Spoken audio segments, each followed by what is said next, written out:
10 vacinas aprovadas, emergencialmente ou não, em diversos países. Tem outras 20 em fase final de testes. Isso apenas um ano após o início da pandemia Covid-19, o que é um grande feito, um feito histórico da ciência.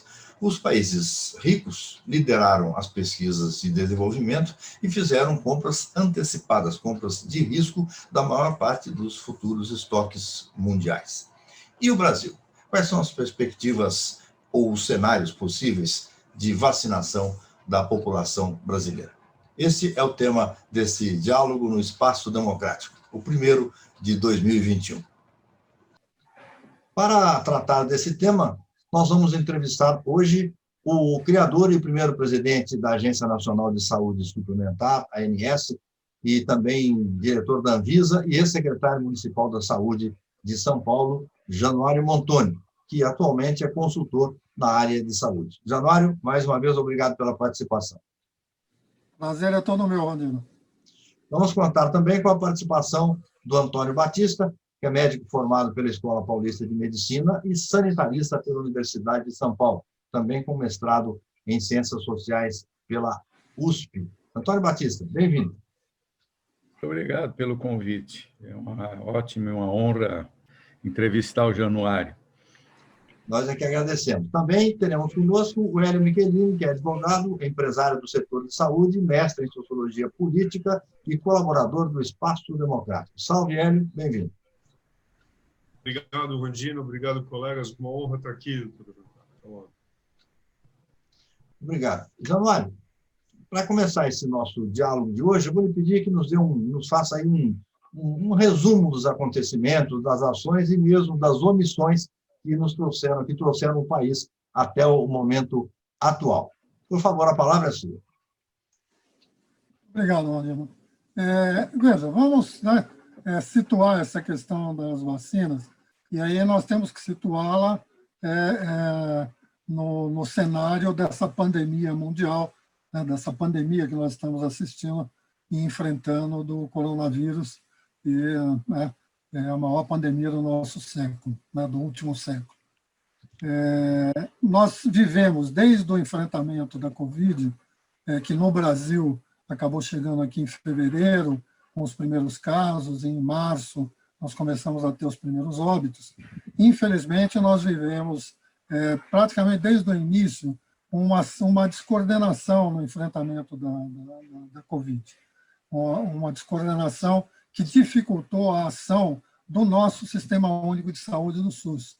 E eu diria que nós só tivemos o relativo sucesso que nós tivemos até esse período, embora seja estranho falar em sucesso, com 210 mil mortes até agora com a Covid, mas eu falo em sucesso porque poderia ser muito pior e ainda pode ser muito pior, como nós vimos em alguns países e estamos vivendo em algumas situações. E por que eu digo que essa descoordenação foi muito complicada? Porque o SUS é um sistema de coordenação entre as 3 esferas de governo, os municípios, os estados e a União, cada um com o seu papel, mas a União, o nível federal, é o grande cabeça do sistema, cabe a ele a maior parte do financiamento do sistema e toda a organização, a definição das políticas públicas, etc. Nós tivemos uma descoordenação nesse aspecto desde praticamente o início da pandemia. Isso afetou o enfrentamento grandemente, obrigou a que as instâncias do SUS encontrassem canais paralelos. Nós chegamos a um ponto de ter que haver um consórcio de imprensa para poder fazer um levantamento com credibilidade dos casos e das mortes. Apesar disso, o SUS conseguiu avançar. E no mundo, nós tivemos um ganho, que é um feito da humanidade, de uma pandemia que iniciou há menos de um ano, pouco mais de um ano na China, e que foi reconhecida como pandemia, eu não me lembro bem, mas acho que foi em meados de abril ou maio, que a OMS reconheceu como uma pandemia. Mas em menos de um ano, nós temos, não uma, mas nós temos diversas vacinas já desenvolvidas no mundo inteiro, algumas usando tecnologias conhecidas, outras usando tecnologias absolutamente inovadoras que vinham sendo pesquisadas e que agora floresceram com a pressão da realidade da pandemia, isso em menos de um ano. Nós temos hoje vacinas aprovadas e já em utilização em todo o mundo. Nós temos dezenas de vacinas sendo aplicadas no mundo. O Brasil foi um campo de teste de vacina desde o começo, exatamente pelo grande número de casos que nós tivemos no Brasil. Nós temos 4 vacinas em teste aqui no Brasil e temos mais uma querendo ser testada. Mas a discussão da vacina no Brasil sofreu os efeitos dessa mesma descoordenação e, pior, da politização que foi ocorrendo a partir do desenvolvimento desses percalços, vamos dizer assim, do enfrentamento da coronavírus. E aí nós tivemos o quê? Primeiro, nós tivemos 2 iniciativas muito promissoras.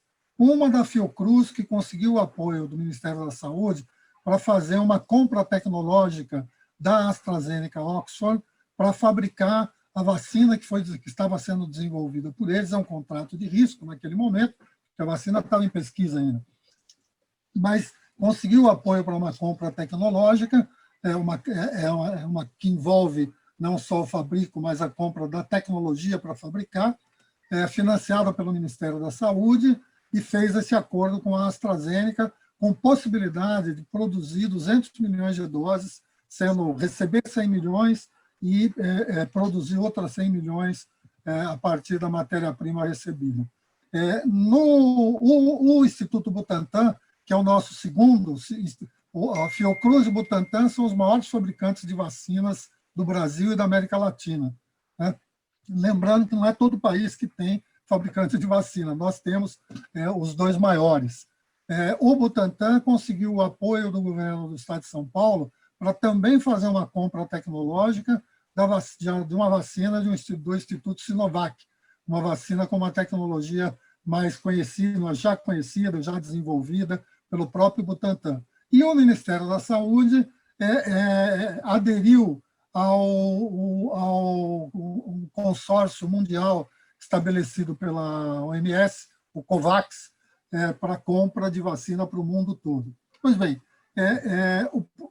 questões ligadas a esse modelo de politização que nós tivemos e a nossa dependência da China, no caso do fármaco, porque, embora eu tenha dito que a Fiocruz, a vacina é da AstraZeneca Oxford, que é inglesa e suíça, mas o fabrico da vacina está sendo feito na China, por um instituto chinês, mesmo a vacina da AstraZeneca, ou seja, tanto a AstraZeneca quanto a Sinovac, a Coronavac, que foi desenvolvida pelo Butantan, são vacinas cuja tecnologia, cuja produção concreta vem da China. Então, o que nós vivemos a partir daí? Hoje, nós estamos com 2 vacinas, nós tivemos esses 3 movimentos, vamos dizer assim, Fiocruz, Butantan e o próprio Ministério da Saúde. Isto projetava, na melhor das hipóteses, 340 milhões de doses de vacinas, 100 milhões do Butantan, 200 milhões da Fiocruz e mais 40 milhões da Sinovac, do consórcio COVAX da OMS. Como são 2 doses de cada vacina, nós teríamos condições de vacinar mais de 150 milhões de brasileiros, 170 milhões, sendo que o número considerado hoje como mínimo seria em torno de 130 milhões. Só que isso não se realizou, nem de um lado, nem do outro lado. No caso da Fiocruz, ainda não receberam os insumos para começar a fabricar. No caso do Butantan, foram recebidos uma quantidade muito pequena, que permitiu fabricar 10 milhões de doses, das quais 6 milhões de doses já estão em utilização no país nesse momento.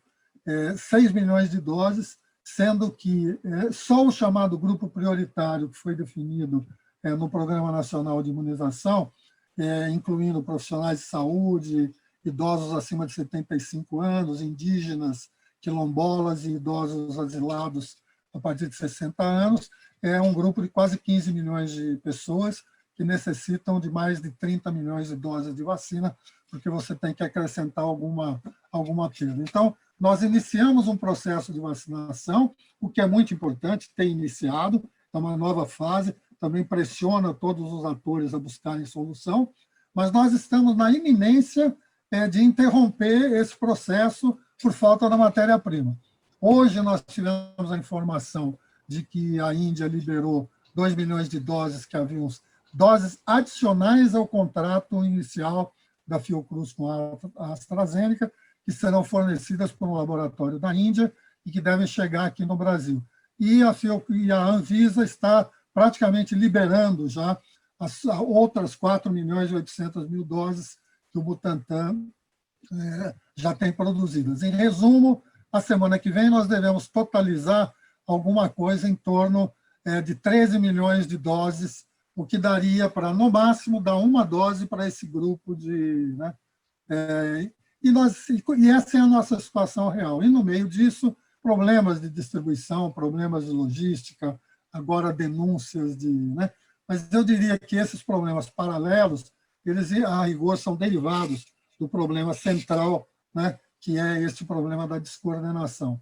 Eu não quero entrar muito no detalhe do porquê que os laboratórios chineses estão atrasando. Há toda uma discussão que vai desde problemas burocráticos de alfândega chinesa até eventuais ruídos na relação política do Brasil e da China e outros interesses, que aí eu acho que não quero me estender disso, mas, na verdade, nós estamos na absoluta dependência dessas matérias-primas. O contrato da Fiocruz prevê que ela vai receber uma cota semanal da matéria-prima, né? E o contrato do Butantan também, que ele vai receber em cotas aí nas próximas quinzenas. Então, aí... Se esses materiais forem recebidos, né, para fechar essa parte, se esses materiais forem recebidos, nós temos alguma possibilidade de acelerar essa vacinação mais próxima aí do final desse semestre. Então, este é um primeiro cenário do que nós estamos vivendo hoje. Lembrando que já tem dados aí iniciais de que a vacina rapidamente reduz as internações, já começam a haver alguns estudos nos Estados Unidos e na União Europeia, mas todos os especialistas são unânimes em alertar que, no mínimo em 2021, nós precisaremos continuar tomando todos os cuidados efetivos de distanciamento social, higiene, uso de máscara e de evitar as aglomerações. Perfeito. Antônio Batista, quer fazer a nossa primeira pergunta, por favor? Pois não. O Januário, eu queria perguntar, aprofundando um pouquinho esse aspecto que você falou em relação à disponibilidade de vacinas, né?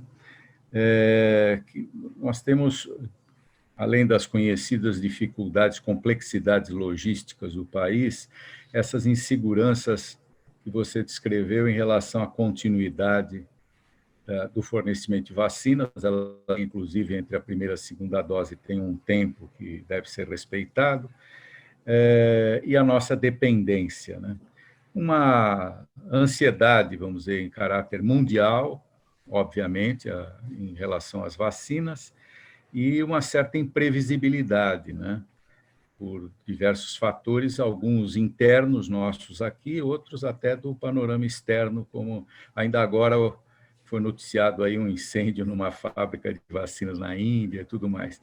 Então, na verdade, eu vou apelar um pouco para a sua sensibilidade de gestor, de homem com experiência no campo da gestão pública de saúde. Qual é a sua sensação prognóstica em relação a isso, esses percalços? Você espera que, no final das contas, nós tenhamos aí um final feliz, um andamento um pouco mais tranquilo, ou você espera muitos percalços ainda no desenvolvimento da vacinação para atingir essas metas que você citou, inicialmente os 15 milhões de vacinados, 60 milhões na primeira fase, e assim sucessivamente? Olha, Batista, eu acho que realmente o estágio de dependência e de descoordenação aí que nós temos vivido, ele dificulta um prognóstico mais seguro. Eu realmente esperaria mais algumas semanas aí para fazer um prognóstico um pouco mais realista, porque nós, de fato, dependemos dos primeiros lotes de IFA, né, da matéria-prima das vacinas serem liberadas. Eu, nesse momento, pela minha experiência, eu diria que os lotes do Butantan estão mais próximos de serem liberados, porque é um quantitativo menor, ele é um quantitativo para atingir 46 milhões de doses. O contrato do Butantan seria de 46 milhões de doses já compradas, uma extensão para mais 15 milhões de doses já reservadas, que chegaria a 60 milhões de doses, e uma opção de compra de mais 40 milhões. Assim é que se compõe os 100 milhões de doses do acordo com o Butantan e tem o processo de transferência tecnológica. Essas primeiras 46 milhões de doses, a informação que se tem é que estão praticamente processadas já no laboratório Sinovac, que não tem problema de produção. Ele tem uma capacidade produtiva muito grande. Então, esse primeiro lote chegando, e mais a liberação das vacinas da Índia, etc., eu aí tenho uma expectativa de que a gente consiga fechar pelo menos os 2 primeiros grupos prioritários com uma dose cada um. Os grupos prioritários hoje, você tem o primeiro grupo, que é aquele que eu citei, que tem mais ou menos 15 milhões de pessoas, e tem o segundo grupo, que são as pessoas de 60 a 74 anos, né, que são mais 22 milhões de pessoas. Então, nós estamos falando aí de 37 milhões de brasileiros, que são o grupo mais crítico. E nós conseguiríamos, em 2 meses, 1 mês e meio, 2 meses, vacinar esse grupo inicial. Mas vai adiantar muito pouco se a gente não conseguir evoluir para atingir pelo menos 60 milhões de vacinados, que são os grupos. A minha impressão, ela só vai... Eu não tenho... Sinceramente, eu estou muito receoso, na verdade, porque a grande aposta é a Fiocruz, né, por conta dos 200 milhões de doses. Porque as doses do Butantan, mesmo que se completem os 100 milhões de doses, como ele necessita de 2 doses, nós estamos falando de 50 milhões de pessoas. Então, a grande aposta, na verdade, foi a Fiocruz. Também a Covax, que eu já citei, mas para vocês terem uma ideia, os editais preliminares da OMS buscando comprar 2 bilhões de doses para distribuição mundial a preço controlado. E até agora eles conseguiram que se cadastrassem fornecimento de 500 milhões de doses. Então, este consórcio da OMS, ele tende ao fracasso. E aí nós vamos ficar mais dependentes ainda do acordo da Fiocruz com a AstraZeneca em cima de uma produção chinesa. Então, realmente, essa discussão técnico-diplomática, né, porque nós sabemos muito bem que a essas alturas não há discussão técnica intransponível, a discussão, até porque nós já recebemos doses da Sinovac aqui. Então, qualquer problema técnico alfandegário de importação, exportação de fármacos já estaria superado, até porque já foi feita uma, né? Depois que você fez a primeira, você tem o roteiro. Nós não deveríamos estar tendo problema no caso da Sinovac, que já recebeu um lote aqui. O problema poderia estar acontecendo no caso da Fiocruz, até porque a interlocução da Fiocruz é indireta. Ela não conversa com o laboratório chinês que vai produzir, ela conversa com a AstraZeneca, que é a parceira dela. Então, com toda a ansiedade, viu, Batista, eu esperaria mais uns 15 dias, 20 dias, para ver como é que esta questão caminha, para ter uma ideia. Agora, são contratos feitos, são contratos assinados, que em algum momento serão cumpridos. O nosso problema, o que é? A vacina já sofre um ataque, né, muito forte, e essa indefinição de quem vai ser vacinado, quando, onde e como, pode acelerar a incredulidade da população e nos prejudicar no processo mais à frente. Perfeito. Januário, o sociólogo Túlio Kahn, também colaborador aqui do Espaço Democrático, nos enviou uma pergunta gravada. Vamos ver. Januário, o Brasil tem expertise em vacinação em massa, mas me parece que tem algumas particularidades, né? Nós vamos ter mais de uma vacina, essas vacinas vão precisar de mais de uma dose e, aparentemente, você não pode misturar marcas diferentes de vacina. Então, queria saber se, na sua opinião, o SUS está preparado para essa campanha de vacinação em massa. Excelente pergunta, Túlio. Veja, o Programa Nacional de Imunização brasileiro, que tem praticamente 50 anos, ele é exemplo mundial, realmente. Poucos países têm um sistema similar. Ele tem dado conta da vacinação em geral. Aplicam-se mais de 350 milhões de vacinas por ano, todo ano. Ele tem uma capilaridade. Tanto é verdade que você veja que, com toda a desorganização da distribuição desse primeiro lote mínimo de 6 milhões de doses, as doses foram chegando nos estados e você já começava a ver gente sendo vacinada praticamente desde a segunda-feira à tarde. Já no domingo tivemos as primeiras. Eu digo, depois que as vacinas foram distribuídas nos estados, você já começou a ter vacinação, porque vacinação é um procedimento usual no SUS. Então, nós temos capacidade no PNI. O que vai acontecer?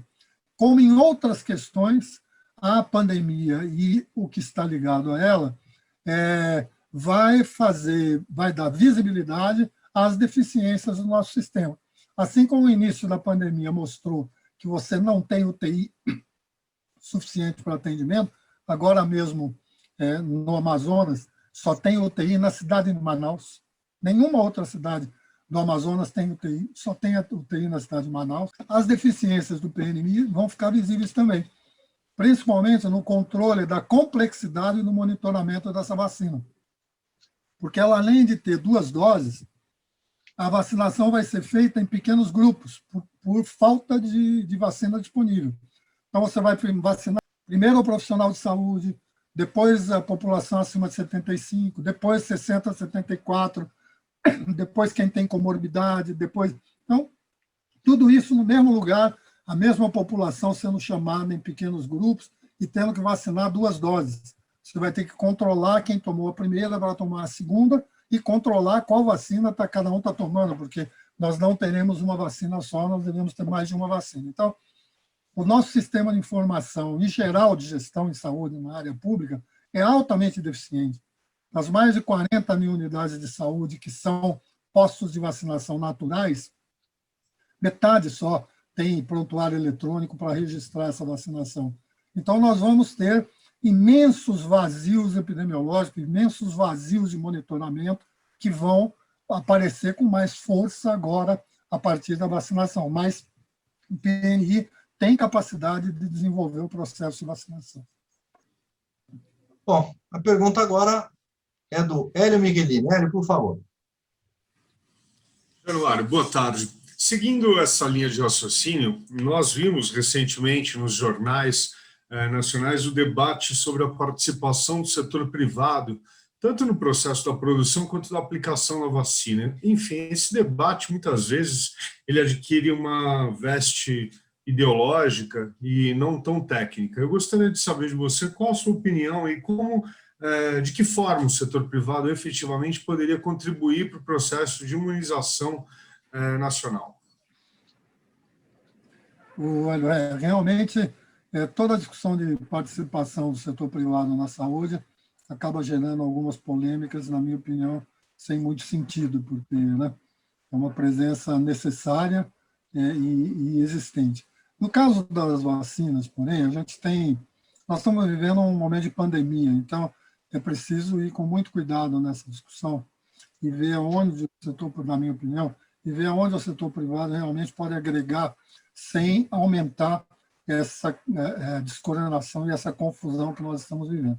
Eu tenho visto diversas propostas aí do setor privado, eu vou abordar 2 níveis para tentar exemplificar isso que eu estou querendo dizer. De um lado, eu vejo iniciativas assim fantásticas. Por exemplo, nós temos um laboratório nacional bastante conhecido, a União Química, que está trazendo produção de uma vacina que já tem uso internacional, a Sputnik V do Instituto Gamaleya da Rússia, querendo trazer para produzir nas suas plantas. Então, assim, é um laboratório privado, porque até agora nós estamos falando de produção de vacina em 2 laboratórios públicos, o Butantan e a Fiocruz. Nós temos agora pelo menos um laboratório privado né, esse laboratório privado, entrando já com processos, eu não sei se ele vai ser ou não bem sucedido, mas entrando já com pedidos e querendo produzir no Brasil a vacina desenvolvida pelo Instituto Gamaleya da Rússia, a Sputnik V ou Sputnik 5, cada um fala de um jeito, que já está em uso, inclusive, não só na Rússia, como em vários outros países, inclusive vizinhos nossos aqui, como a Argentina. A Argentina está usando a Sputnik 5. Então, essa é uma ação que eu acho que é mais ou menos, se os nossos laboratórios privados fizerem acordos de transferência tecnológica, que para eles é muito mais fácil de fazer do que para o setor público, e trouxerem o fabrico de vacinas aqui para o Brasil, independente de depois questões de mercado, para a gente trabalhar a aquisição e a utilização delas, eu acho fantástico e mais do que, né, é uma iniciativa mais do que louvável. De um outro lado, eu começo perdão, eu falei em duas, mas vou abordar três questões. A segunda são as clínicas privadas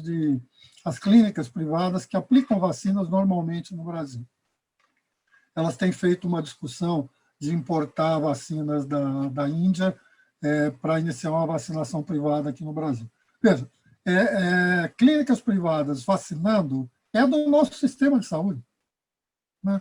Faz parte do nosso sistema. Normalmente, elas vacinam. Tem duas questões colocadas aí. Primeiro, elas vacinam, mas poucas delas informam o Sistema Nacional de Vacinação. Então, elas criam um buraco negro epidemiológico. O sistema nosso de vigilância epidemiológica e de farmacovigilância, que já não é dos melhores, ele tem problemas muito sérios, ele tem um voo cego na questão do setor privado. Ele não sabe o que o setor privado está vacinando a rigor. Assim como não teve a menor ideia de quantos testes têm sido feitos no setor privado.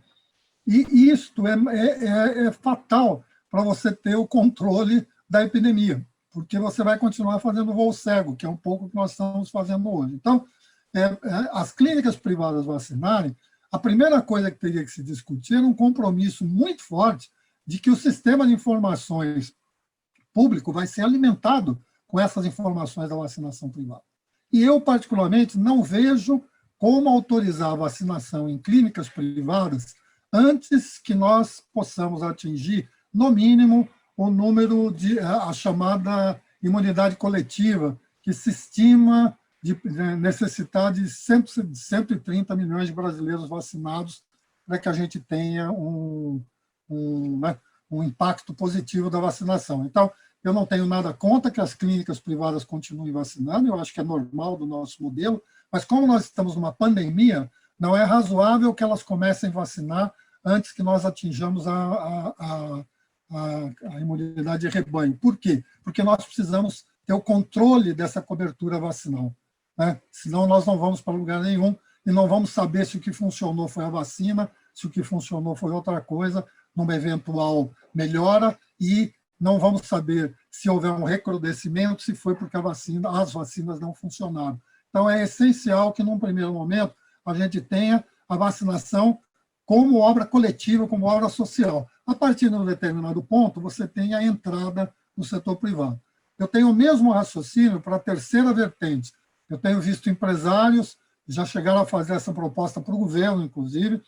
A proposta, em resumo, é que um fundo criado por empresas privadas compre vacina, doe 60% do que for comprado para o SUS, para o Programa Nacional de Imunização, e fique com 40% para vacinar os seus empregados, etc., e seus familiares, né? Familiares dos empregados, os próprios, óbvio, como, né, na proporção de participação. De novo, eu não caio da cadeira com uma proposta dessa. Mas, de novo, eu acho que ela não faz sentido antes que nós possamos atingir a imunidade de rebanho. No caso dessa proposta em particular, eu até apresentei uma sugestão para esses grupos nessa linha. Primeiro, é de que eles usem também a força deles, porque são todos ligados também à área de saúde, para que a Anvisa rediscuta o modelo regulatório de aprovação emergencial e de aprovação de vacinas, porque eu acho que ela teve todo o cuidado que ela teve com a Sinovac, fez bem em ter, porque ela foi a primeira grande agência ocidental que autorizou a Sinovac. Então, é uma responsabilidade muito grande. Mas você tem várias outras vacinas já aprovadas por grandes agências do mundo, como o FDA, como a Agência Europeia, agências absolutamente reconhecidas e que, portanto, neste momento de emergência, você poderia ter uma presença maior. E você tem um excesso de vacinas no mundo compradas pelos países ricos. O Canadá comprou vacina suficiente para 5 vezes a população. A Inglaterra para 9 vezes a população. Os 20 países ricos do mundo conseguiram comprar, para reservar a vacina capaz de vacinar 4 bilhões de pessoas, com 2 doses. Então, assim, há possibilidade, há espaço de um processo de negociação de vacinas que estão reservadas por países que não vão usá-las. Agora, esperar que governos façam isso, eu não levo a menor fé. Então, se fundos empresariais brasileiros se organizassem para disputar essa vacina reservada e não utilizada, nós poderíamos ter um ganho muito forte e essas vacinas poderiam ser doadas ao PNI até que se atingisse a vacinação a imunidade, a chamada imunidade coletiva, e a partir daí entraria nessa linha de uma parte para o SUS, uma parte para quem fez a doação. Então, resumindo, a participação do setor privado é fundamental, como é para todas as ações de saúde. Ela tem que ser regulada, como diz a nossa lei, a nossa Constituição, e, neste momento, ela tem que ser fortemente regulada, porque nós estamos vivendo uma pandemia. Então, é um momento diferente, é um momento desconhecido, que a gente tem que construir novas balizas reguladoras para que a gente possa continuar avançando. Ok, Januário, muito obrigado. Gostei bastante, perfeita explicação. Obrigado. Bom, agora, Januário, o cientista político Rogério Schmidt, também nosso colaborador, enviou mais uma pergunta gravada em vídeo para você. Vamos dar uma olhadinha. Olá, Januário. Eu queria que você respondesse uma pergunta que me fizeram recentemente e que eu mesmo não soube responder. A vacina contra o coronavírus, seja a Coronavac ou qualquer outra que está chegando aí, tem um prazo de validade? Ou seja, depois que a gente toma as doses da vacina, a gente fica imunizado por quanto tempo? Já tem uma resposta técnica para essa questão? Rogério, esta é uma pergunta que realmente não tem resposta no momento. Os estudos até agora indicam que pelo menos 6 meses de validade essas vacinas têm. Espera-se que seja mais do que isso, mas não há uma resposta efetiva. É preciso lembrar que esses testes da vacina em fase 3, que nós temos falado, e aparece muito na mídia, e que eles estão sendo usados para as liberações emergenciais das vacinas, etc. O que nós estamos vendo agora é a fase inicial desses testes. Eles duram 1 ano a 2 anos, onde exatamente para se medir por quanto tempo, né, a vacina vai fazer efeito. Nós temos vacinas que são anuais. A nossa vacina contra a influenza, a vacina da gripe, por exemplo, ela tem que ser renovada todo ano, e inclusive ela muda todo ano, né? Exatamente porque mudam todos os anos as cepas, né, que tem que ser incluídas. Então, isso ainda não se sabe. O que se tem é que ela dura pelo menos 6 meses, e na média do que já foi avaliado pelas pessoas que se contaminaram, não é nem pelas vacinas, porque a vacinação está começando agora. Então, em resumo, não há uma resposta efetiva. Januário, em maio do ano passado, 7 meses atrás, portanto, você deve se lembrar, esse programa entrevistou o economista Carlos Gadelha, da Fiocruz, que você conhece tão bem, que alertou para a dramática dependência brasileira de insumos e equipamentos estrangeiros na área da saúde. Ele lembrou, na época, que a indústria brasileira de medicamentos importa 95% dos fármacos que são usados na produção dos medicamentos. Agora que nós estamos precisando tanto de vacinas, estamos sentindo, na prática, né, com muita ansiedade, né, o que é que significa essa dependência. Estamos nas mãos da China, nas mãos da Índia, toda essa discussão diplomática para conseguir os insumos necessários. Como é que nós podemos sair dessa situação? Rondino, realmente foi um debate, né, foi uma entrevista muito importante, aquela que foi feita e tem sido divulgada, né, pelo site da Fundação. E aí, nós não temos saída a não ser planejar o futuro. Para esta pandemia, para esta dependência que nós estamos vivendo neste momento, eu diria que não há o que fazer. Portanto, nesse momento, nós não temos instrumentos de buscar a nossa autonomia imediata, né? Nós precisamos dos ingredientes farmacêuticos ativos que virão da China, que virão da Índia, que virão de outros lugares, para produzir a vacina aqui. E veja, nesse aspecto nós temos até uma vantagem, porque nós temos um parque capaz de produzir as vacinas aqui, o que não é qualquer país que tem, né? A maioria dos países, aliás, não tem. Então, o que é difícil falar nem lado positivo, muito menos, mas é difícil falar até de legado numa pandemia desse tamanho, que vitimou mais de 210 mil brasileiros e deve produzir sequelas em outro 1 milhão de brasileiros, pelo menos, porque 30% a 35% dos contaminados com a Covid aparentemente tem algum tipo de sequela ao longo do tempo. Então, é difícil falar de legado em algo tão brutal, em algo que nos atinge de uma forma tão forte, tão inumana até. Mas um deles é não deixarmos repetir essa situação. Eu não tenho aquela visão de que nós temos que produzir tudo no Brasil e ser autossuficiente em tudo. No mundo atual, isso não é uma visão realista, mas nós temos que construir laços e construir alternativas que nos permitam sair desse tipo de dependência. E nós vivemos uma situação que, assim, potencialmente, parecia que nós tínhamos soluções muito fortes. Você tem que lembrar que o Brasil foi um dos fundadores, ou um participe inicial do BRIC, né? O BRIC é uma junção de países em desenvolvimento, e onde vem a sigla, o acrônimo do BRIC? Ele junta o Brasil, ele junta a Índia, ele junta a China, ele junta a Rússia e ele junta a África do Sul.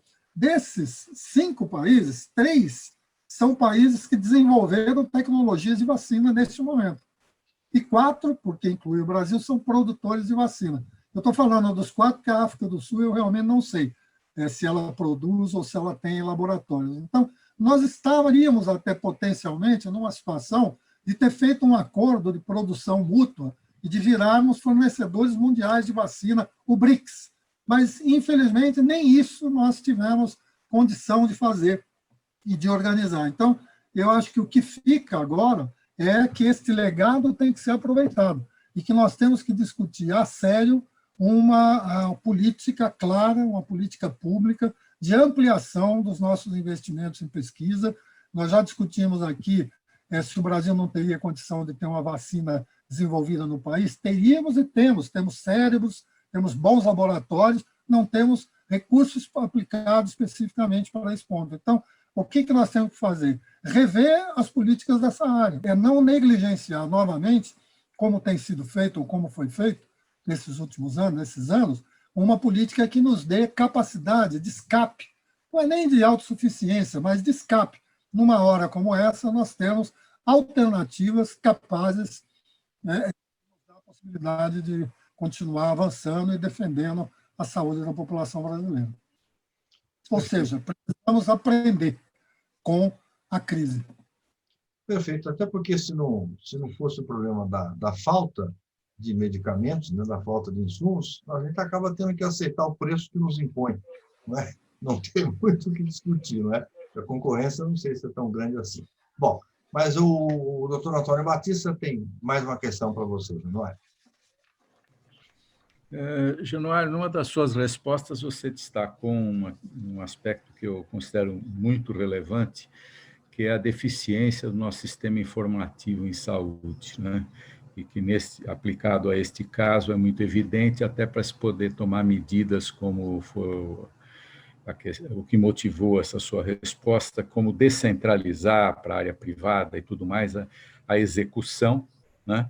Mas mantendo o controle da informação e, portanto, o controle da elaboração estratégica em torno de dados e dados confiáveis, né?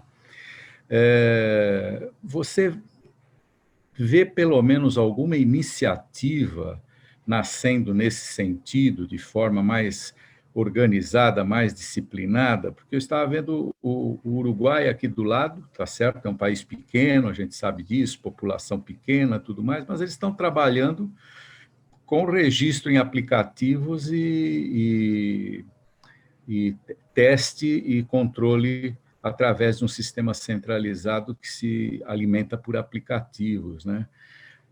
Quer dizer, não sei se é bom, se não é, mas pelo menos é a notícia que a gente ouve, né? No nosso caso, num país tão extenso e tão diversificado e com isso é fundamental, esse controle da informação que você destacou é fundamental. Você vê pelo menos alguma iniciativa promissora nesse sentido, uma preocupação em resolver esse problema? Olha, essa realmente é uma questão, né, importante você ter recolocado isso, porque é uma questão central hoje, aí não é só para a pandemia, é para o nosso sistema de saúde como um todo, é para que a gente possa usar melhor os recursos escassos que nós temos em todas as áreas da saúde, os nossos vazios epidemiológicos. Nós não conseguimos, nós temos falta de tudo na área de saúde pública e não conseguimos usar bem o pouco que nós temos. Então, a gente tem um desperdício estrutural por falta de instrumentos de gestão. Até alguns anos atrás, havia um problema tecnológico muito forte em relação a isso, que era a dificuldade de você integrar sistemas diferentes. Às vezes você tinha um estado usando um tipo de linguagem de TI, outro estado usando de outro, municípios usando diferente, etc. E você tinha dificuldade em integrar essas linguagens. Eu cansei de ver unidades básicas de saúde tendo que digitar a mesma informação em 2 ou 3 bancos de dados diferentes do Ministério da Saúde, que nem os bancos do Ministério da Saúde conversavam entre si. E você sabe que 20 anos depois eles continuam não conversando. Então, hoje eu sou um pouco mais otimista em relação a isso, porque já existem ferramentas tecnológicas capazes de superar esse problema. O que resta? Primeiro, resta uma questão de infraestrutura. Nós não temos acesso universal de internet. E aí eu estou falando universal até inadequadamente, do ponto de vista de cobertura. Nós não temos uma cobertura nacional de internet que funcione para a troca de informações. Quando a gente fala do Uruguai, não precisa ir no Uruguai. O Uruguai tem menos habitantes do que 2 ou 3 ou 4 operadoras de plano de saúde aqui do Brasil, que tem mais de 4 milhões de habitantes. E elas operam do ponto de vista de tecnologia, elas falam com os seus clientes, com os seus beneficiários, elas conversam, elas oferecem serviço, elas controlam o que é utilizado. Então, assim, não precisamos nem... Essas operadoras de saúde fazem isso, controlam os seus prestadores de serviço. Por que nós não conseguimos fazer isso no SUS? Porque você não tem integração. E porque os produtos de tecnologia produzidos pelo Ministério da Saúde acabam sendo ineficientes. Nós temos no Brasil, e aí vem desde a época da reserva de mercado, né, que você se lembra, você até levantou isso num debate recente, os prejuízos que nós tivemos com a reserva de mercado na área de TI, mas um prejuízo que se prolongou até hoje é das empresas públicas de tecnologia da informação, as empresas públicas de processamento de dados, que elas continuam sendo as grandes desenvolvedoras. Então, nós temos produtos no mercado capazes de resolver essas questões todas que nós estamos discutindo, mas nós usamos fundamentalmente produtos que vêm, e não é uma incompetência, né, instalada das pessoas, é uma questão estrutural. Você não consegue fazer a implantação. Aquele exemplo que eu citei, 42 mil UBS, só metade tem protocolo clínico. Bom, dessa metade que tem protocolo clínico, metade tem protocolo comprado no mercado. Não usa o protocolo clínico do próprio Ministério da Saúde, que é o ESUS. Qual é a vantagem hoje? Esse protocolo clínico comprado no mercado consegue conversar, porque a tecnologia avançou, consegue conversar com o protocolo clínico do Ministério e a gente começa a ter as informações. Então, eu diria o quê? A tecnologia, né, na área de TI já permite que a gente tenha esse avanço. Se nós conseguirmos avançar na universalização da cobertura, e mesmo que não avancemos tanto, como já há cobertura nos grandes centros, o que nós precisamos é da integração dos bancos de dados público e privados. O setor privado está 20, 30 anos luz à frente do setor público nessa área de TI, e a diferença vai aumentar, porque a pandemia, entre outros legados, está acelerando isso. A telemedicina, por exemplo, está crescendo numa velocidade fantástica, mas é no setor privado, não é no setor público. Então, o que eu tenho defendido da integração colaborativa do setor público e do setor privado começaria pela integração dos bancos de dados e pelo próprio setor privado, que já investiu, ele já gastou esse dinheiro, ele já teve os retornos necessários, que ele comece a ajudar nas parcerias com o setor público, disponibilizando esses bancos de dados mais modernos para integração e para gerenciamento dos sistemas. Isso seria um avanço que eu vejo esse avanço nos próximos 5 anos, pelo menos, porque o sistema está ficando cada vez mais insustentável do ponto de vista econômico-financeiro. Portanto, tanto o setor público quanto o privado vão buscar alternativas, e você não gerencia o que você não conhece, você sabe disso melhor do que eu, e conhecer significa tecnologia de informação embarcada, tanto para a área clínica quanto para a área de gestão do sistema de saúde. Então, eu sou um otimista nessa área, mas eu confesso a você que eu sou um otimista por pura teimosia, porque 20 anos olhando essa coisa virar e voltar mais ou menos para o mesmo lugar. Perfeito, Januário. Bom, o Hélio Michelini tem mais uma questão? Hélio? Sim, Rogério. Januário, eu pego o gancho nessa última reflexão. Realmente acredito que boa parte dos desafios que nós vivemos hoje são dificuldades muito mais associadas à capacidade de gestão e controle do que o acesso a recursos propriamente dito.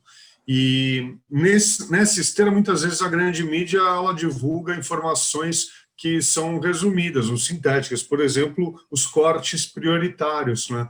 Na verdade, profissionais da saúde seriam um eixo prioritário, porém um eixo muito vasto, muito grande. Queria saber qual a discriminação um pouco disso, e se os profissionais de setores que atuam no setor privado também vão ser beneficiados com as vacinas numa ordem prioritária, assim como são os públicos.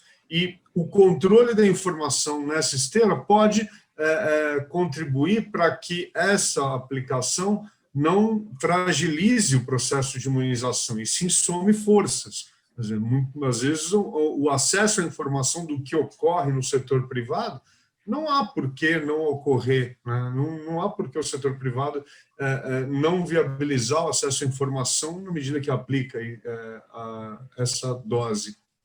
Então... Eu concordo plenamente com você. Veja, na definição de grupo prioritário, quando fala profissionais de saúde, não há distinção entre profissionais de saúde do setor público e do setor privado. A definição do Plano Nacional e dos planos locais que eu tenho visto, profissional de saúde engloba o conjunto dos profissionais de saúde, sejam os que atuam no setor público, sejam os que atuam no setor privado. O que está acontecendo neste momento, Hélio? Tem uma dificuldade adicional para todo mundo. Não tem vacina, né?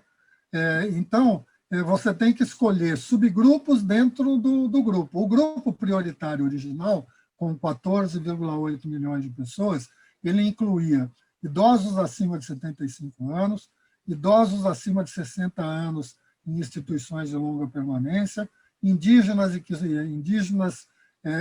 em aldeias e quilombolas e população ribeirinha, e profissionais de saúde, na totalidade.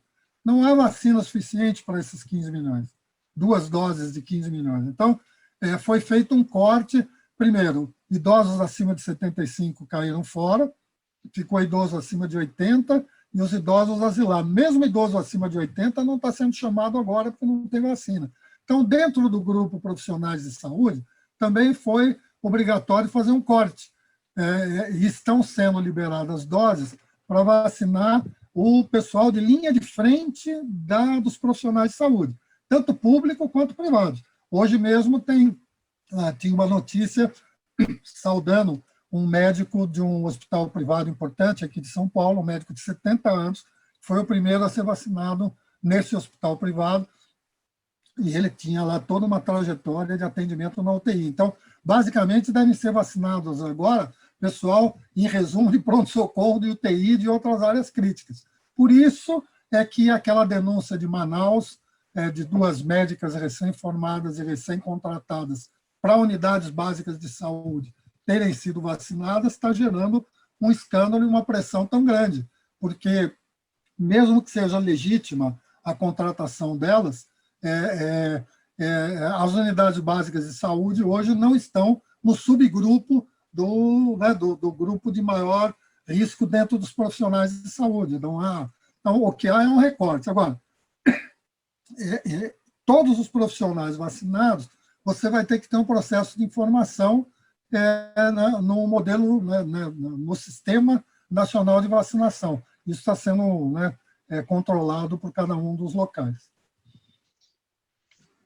Januário Montoni, quero agradecer mais uma vez imensamente a aula que você nos deu aqui no Diálogo do Espaço Democrático, com todo o seu conhecimento na área da saúde. Muito obrigado por essa participação e por ter esclarecido nessa questão tão angustiante que é a questão da vacinação da população brasileira. Eu que agradeço, não na verdade, participar é sempre um aprendizado, principalmente aí com as perguntas, provocações do Batista e do Hélio, que são pessoas com vasto conhecimento do setor, e é uma conversa que acho que nos ajuda a trazer um pouco de esclarecimento para as pessoas. É sempre um prazer participar, e eu que agradeço.